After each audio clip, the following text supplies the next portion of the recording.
Hello बच्चों, let's read out the questions. Question says one end of uniform beam of weight W and the length L is hinged on a vertical wall at point O, and its other end is suspended or supported by a light inextensible rope. The other end of the rope is fixed at point Q and the height L above the hinge at point O. A block of weight alpha times of W is attached at the point P of the beam as shown in the figure, not to scale. The rope can be sustained a maximum tension of 202 watt, यानी कि W. Which of the following statements is are correct?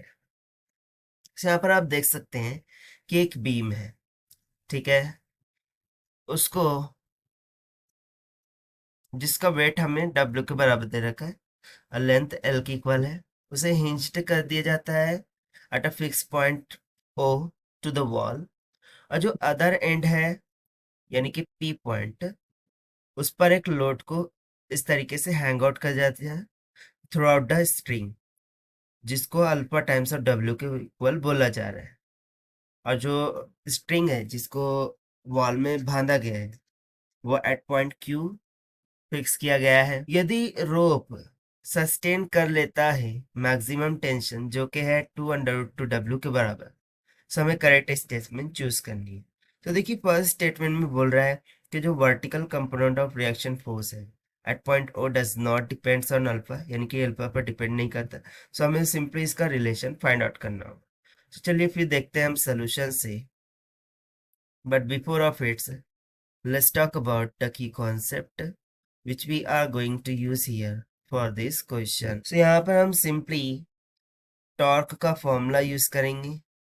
Torque is nothing but equals to force times of radial distance. उस तरीके से second formula हम use करेंगे net force का, which is nothing but equals to 0, यानी कि net force at a point, इसका सम 0 के इक्वल होना चाहिए। सो इन्हीं फॉर्मूलाज का हमें यहाँ पर यूज करना होगा। तो सबसे पहले तो यदि हम जो भी फोर्सेस एक्सर्ट हो रही है उसको दिखाएं, तो देखिए बीम का जो वेट है उसके सेंटर ऑफ मास पर लगेगा, यानी कि कुछ यहाँ पर लगेगा। सो वो W के बराबर है, ये हमें दे रखा है, ये लेंथ L है। अब ये वॉल है, सो वॉल के द्वारा लगाई गई रिएक्शन फोर्स, एक तो हॉरिजॉन्टल रिएक्शन फोर्स होंगी और एक वर्टिकल डायरेक्शन में लग रही रिएक्शन फोर्स होंगी।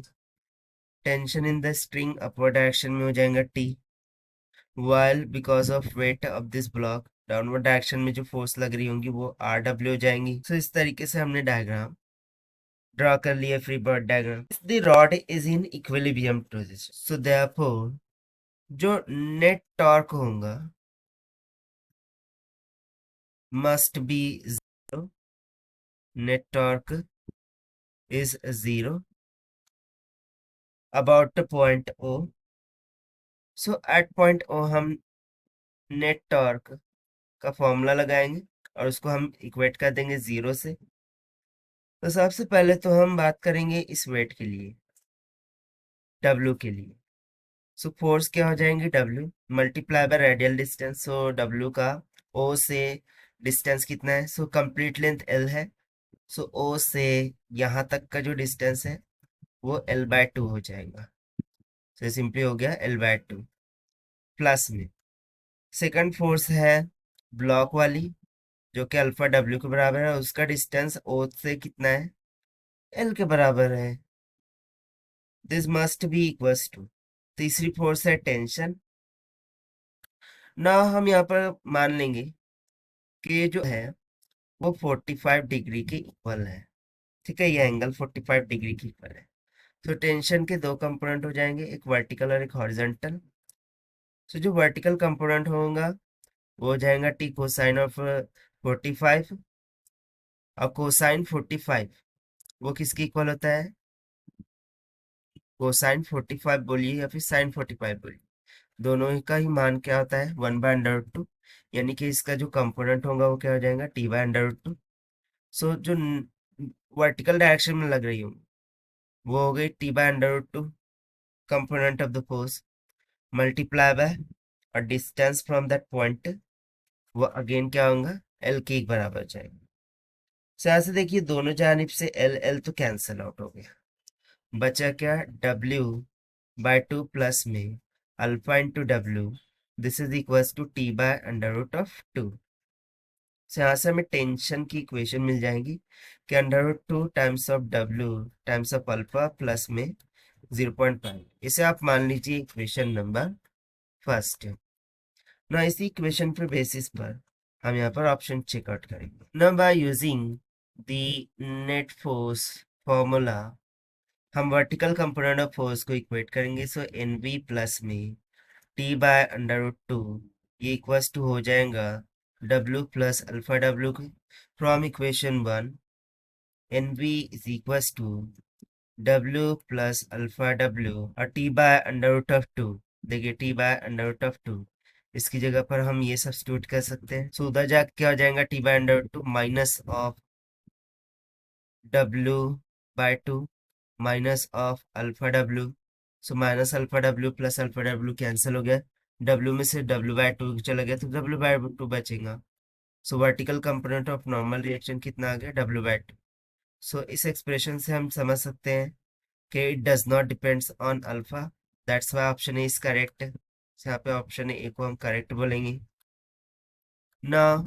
ऑप्शन बी में हॉरिजॉन्टल कंपोनेंट की बात हो रही है, तो चलिए हम हॉरिजॉन्टल कंपोनेंट को फाइंड आउट कर लेते हैं।